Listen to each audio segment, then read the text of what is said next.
Assalamualaikum dan salam sejahtera. Nama saya Nur Izzati Izrin binti Tajuddin.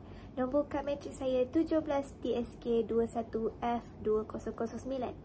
Pada hari ini, saya dan rakan sekumpulan saya akan membentangkan tentang etika dan peradaban yang perlu ada pada masyarakat dan komuniti pada hari ini.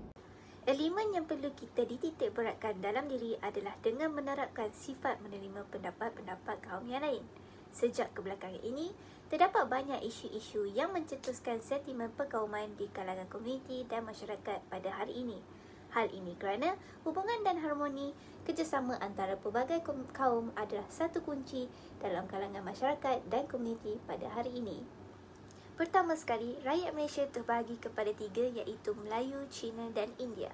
Hal ini sudah tentu corak pemikiran bagi setiap kaum mempunyai pendapat yang berbeza-beza. Dengan ini, setiap kaum akan cuba mempertahankan hak mereka bagi mendapatkan satu keadaan yang sama rata. Jika tidak diterapkan sifat menerima pendapat kaum yang lain, ianya akan menimbulkan perasaan tidak puas hati di dalam kalangan masyarakat. Ini akan memberi impak yang buruk kepada negara serta akan merosakkan hubungan-hubungan antara kaum. Sebagai contoh, isu perkauman yang pernah terjadi adalah pada peristiwa 13 Mei pada tahun 1969. Ianya boleh dikatakan sebagai peristiwa berdarah yang pernah terjadi di dalam negara Malaysia.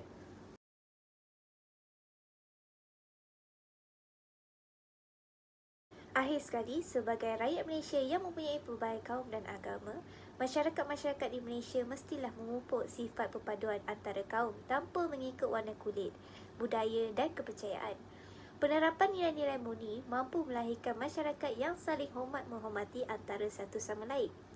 Nilai hormat menghormati amat penting dan merupakan satu perkara yang patut diteladani oleh masyarakat Malaysia. Selain itu, penerapan nilai-nilai murni dalam kehidupan wajar diamalkan oleh setiap insan bagi membentuk masyarakat yang berwibawa. Dengan ini, ia dapat membentuk insan yang mulia di dalam diri seseorang di samping memberi kesan kebaikan kepada negara kita.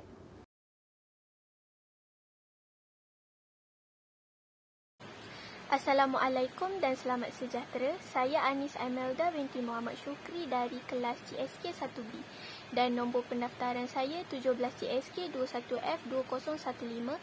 Pada video kali ini, saya akan mengupas tajuk tentang etika dan peradaban yang perlu ada pada komuniti hari ini. Etika dan peradaban yang perlu ada pada komuniti dan masyarakat hari ini adalah sifat bertanggungjawab dalam kalangan masyarakat. Apakah itu tanggungjawab? Tanggungjawab adalah komitmen atau tugasan yang dikaitkan dengan tindakan atau situasi sosial untuk bahagiannya adalah yang berkaitan dengan masyarakat, iaitu sebuah komuniti orang yang berkongsi budaya.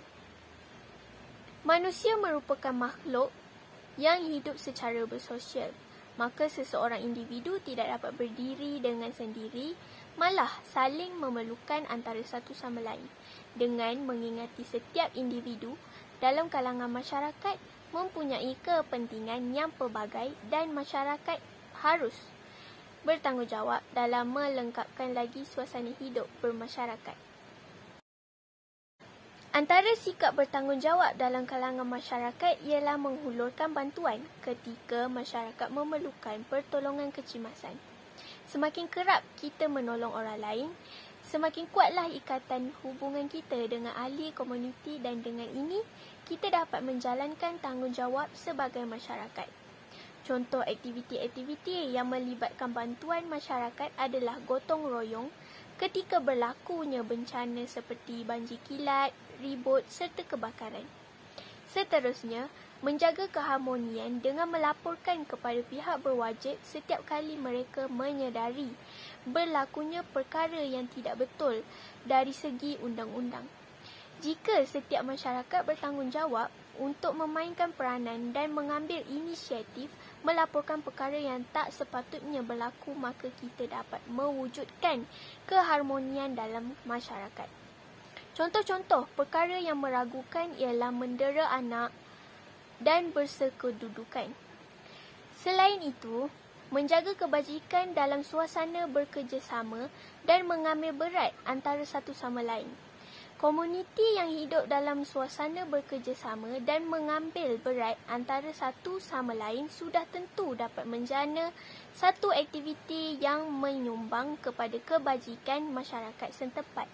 Pelbagai jawatan kuasa boleh diwujudkan seperti jawatan kuasa insan remaja yang dapat merancang aktiviti seperti kem motivasi dan program jati diri untuk masyarakat. Program ini dapat dijayakan jika wujud persefahaman dan persepakatan yang mantap sesama sendiri.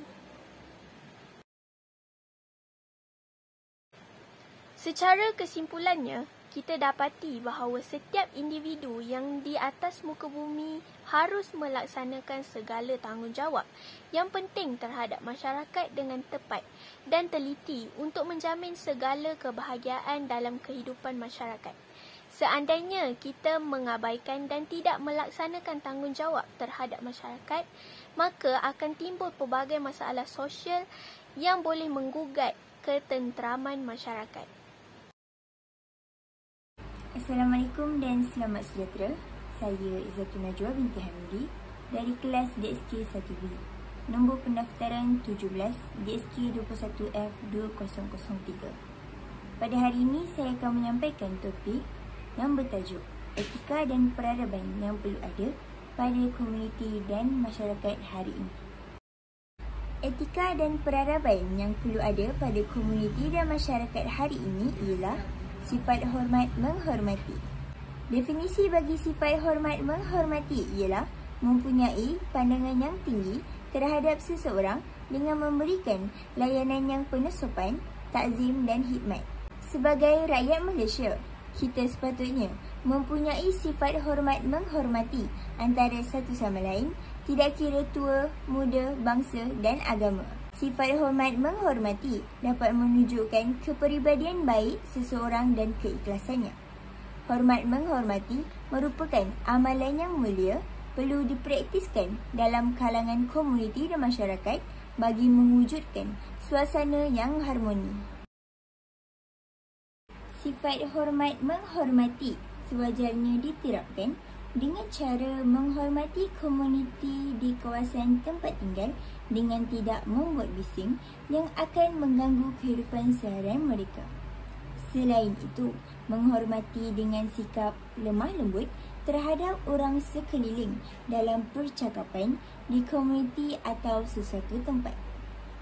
Seterusnya, kita hendaklah tidak membuat sebarang masalah atau sesuatu yang tidak menyenangkan komuniti setempat, umpamanya membuang sampah di dinding rumah orang lain. Sebagai contoh, menjaga haiwan peliharaan dengan baik agar tidak mengganggu jiran yang berada di sekeliling perumahan. Di samping itu, menjaga harta benda awam yang disediakan dengan baik supaya memudahkan orang awam menggunakannya. Sebagai kesimpulannya, nilai murni hormat menghormati sewajarnya diterapkan pada setiap genap lapis komuniti dan masyarakat hari ini. Setiap orang perlu memainkan peranan dalam memastikan sifat hormat menghormati semakin menebal dengan pembentukan diri sendiri. Hormat menghormati bukan sahaja dapat menggalakkan semangat perpaduan, bahkan masyarakat dapat hidup dengan harmoni tanpa sebarang ancaman walaupun terdiri daripada pelbagai ideologi, kaum dan bangsa. Keamanan negara kita pada hari ini adalah disebabkan nilai murni hormat menghormati yang mempengaruhi corak kehidupan kita. Assalamualaikum dan hai, nama saya Nur Amira Safia binti Rostan. Hari ini saya akan membincangkan tajuk akhlak mulia. Pengertian bagi akhlak mulia ialah dari segi perilaku, sikap, adab dan perbuatan terhadap manusia, tumbuhan maupun haiwan. Kepentingan akhlak dalam kehidupan bagi kehidupan manusia ialah untuk melahirkan umat yang bertamadun dan dihormati, wujudkan sebuah tamadun yang bertahan lama. Contohnya seperti akhlak yang ditunjukkan oleh Rasulullah sehingga dapat menarik hati masyarakat zaman dahulu untuk memeluk Islam. Selain itu juga dapat mengelakkan diri daripada melakukan perkara maksiat. Contohnya, akhlak yang baik dapat mendorong kita melakukan benda yang baik dan mengelakkan diri kita dari melakukan perkara yang tidak baik. Akhlak penting untuk semua manusia kerana akhlak yang menunjukkan siapa diri kita yang sebenar, bagaimana orang memandang kita dengan akhlak yang kita ada. Di samping itu juga, akhlak akan dapat membina keluarga yang sejahtera. Mempunyai akhlak yang baik di kalangan keluarga dapat membuatkan satu keluarga itu menjadi lebih harmoni, jarang bergaduh, saling menghormati. Contoh akhlak di kalangan keluarga ialah bercakap lembut, anak-anak bercakap lembut pada orang tuanya, menunduk ketika lalu di hadapan orang tua. Ibu bapa diharuskan untuk mendidik anak-anak dari kecil untuk membina akhlak yang baik atau menunjukkan contoh akhlak yang baik. Untuk penutup, kesimpulannya, akhlak penting untuk membina masyarakat yang harmoni dan saling menghormati antara satu sama lain dan juga dapat mengelakkan dari sikap angkuh, sombong dan lain-lainnya.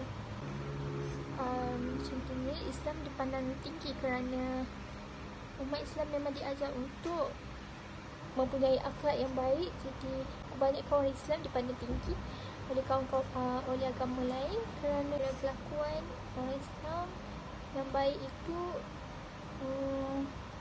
menunjukkan bahawa Islam agama yang hamba dan mempunyai sikap yang akhlak yang tinggi. Assalamualaikum dan selamat sejahtera. Saya Nik Nur Atira Safiah binti Nikso, memegang nombor pendaftaran 17 DSK 21F2007. Ini membentangkan tentang etika dan peradaban yang perlu ada di komuniti masa kini. Contoh etika dan peradaban yang perlu ada pada masa kini ialah tolong-menolong. Tolong-menolong merupakan satu keperluan dalam kehidupan kita. Sebagai manusia yang mempunyai kemampuan yang berbeza-beza, kelebihan kita dalam sesuatu perkara dapat memberikan manfaat bukan sahaja kepada diri sendiri, bahkan untuk orang lain yang memerlukan. Begitu juga dengan kelebihan orang lain akan memberikan kebaikan kepada kita. Untuk mewujudkan hubungan yang harmoni dan saling lengkap melengkapi sesama manusia, maka manusia memerlukan satu sama lain. Jadi antara konsep yang perlu ada dalam hubungan sesama manusia ialah tolong-menolong. Dalam Kamus Dewan edisi keempat, konsep tolong-menolong ini membawa maksud kepada bantu-membantu atau saling membantu. Contoh tolong-menolong antaranya ialah: pertama, menolong jiran yang sedang dalam kesusahan. Contohnya, jika jiran kita sedang sakit dan memerlukan kenderaan ke hospital, kita boleh membantu mereka dengan menghantar mereka ke hospital. Kedua, kita juga boleh membantu orang tua atau orang yang kurang upaya untuk melintas jalan. Dengan ini, kita dapat memudahkan urusan mereka. Ketiga, mengikuti aktiviti bergotong royong atau kerja amal membersihkan desa. Dengan bergotong royong juga kita dapat mengeratkan hubungan silaturahim sesama manusia.